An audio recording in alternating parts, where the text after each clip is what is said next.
Hi, thanks for joining me today. We all have times where we wonder where God is. We feel that He is silent or He's absent, and we struggle and we begin to question. We begin to seek Him and feel like we can't find Him, or He doesn't seem to be answering our prayers. Well, we're in good company because there's a number of the great heroes in the Bible who've gone through similar times, and one of the most profound ones is, of course, in the story of Job. Job 30, verse 20, Job says, "I cry out to you, O God, but you do not answer." And if you've been a Christian any period of time, you will have gone through seasons like that. Do you feel maybe that God isn't answering your prayers? Maybe He's not dealing with the situation that you've been praying about for some time, and there just doesn't seem to be any movement. And you ask why.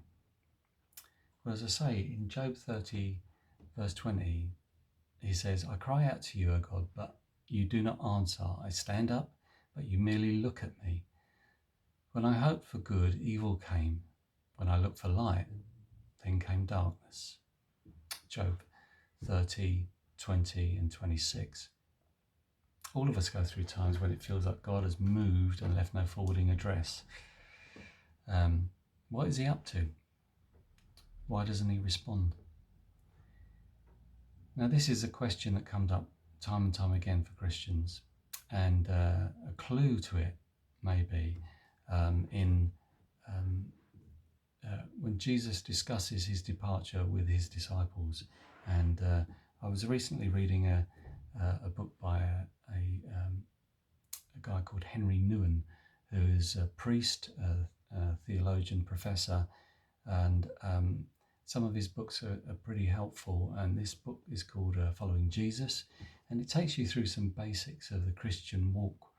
And he looks at this whole thing of the absence of God at times. And he says in it, when we visit somebody, we might have a rather normal conversation with the person. But what is so interesting is that often the memory of that visit is as powerful as the visit itself. The person who was sick might say, "I was sick, and He came and He visited me." In the absence of the person who came to visit us, a gratitude, a love can grow that wasn't experienced at the time of their presence. Now, in John 16:7, Jesus says to His disciples, "It is good for you that I am going, because if I do not leave, I cannot send my Spirit. When I leave, I will send you my Spirit, and my Spirit will lead you to the full truth." And that's a really interesting expression there, to the full truth. The Spirit will lead us to the full truth. In John 16:7, Henry Nouwen explains that the full truth, or the word truth, doesn't mean doctrine or dogma in this context, but a full betrothal relationship. Troth means truth. Troth in the word betrothal means truth. I give you intimacy, is what Jesus is saying. My Spirit will lead you to the full betrothal with God, and only my leaving will make that possible. The death of Jesus is a death that is for our good, so that the Spirit of Jesus can lead us to the most intimate communion with God. Jesus kept saying to His disciples, "I am telling you now so that later you will understand.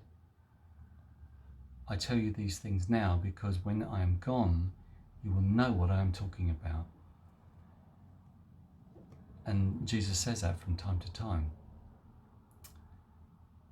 So in the absence, we can reflect on things. In the absence, we have the space to ponder what God is saying, to reflect on what He's saying, on what He has told us in the past. And we can mull over those things and set our focus on those things when there seems to be an absence. So there's some lessons that we can learn. Silence isn't absence. An old proverb says, speech is silver, silence is gold. Sometimes God says to you, be still and know that I am God. Psalm 46:10. You have to be really secure with somebody to just sit quietly with them. Silence takes the emphasis off words and builds a level of intimacy where they're no longer necessary.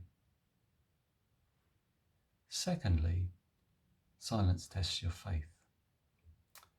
How much faith is actually involved when somebody's coaching you every step of the way? And I remember with my children growing up, as a father, you would teach them how to swim. So you'd hold them and guide them across the pool, and then after a time, as they're getting stronger, as they're getting more confident, you'd let go of them and let them swim on their own.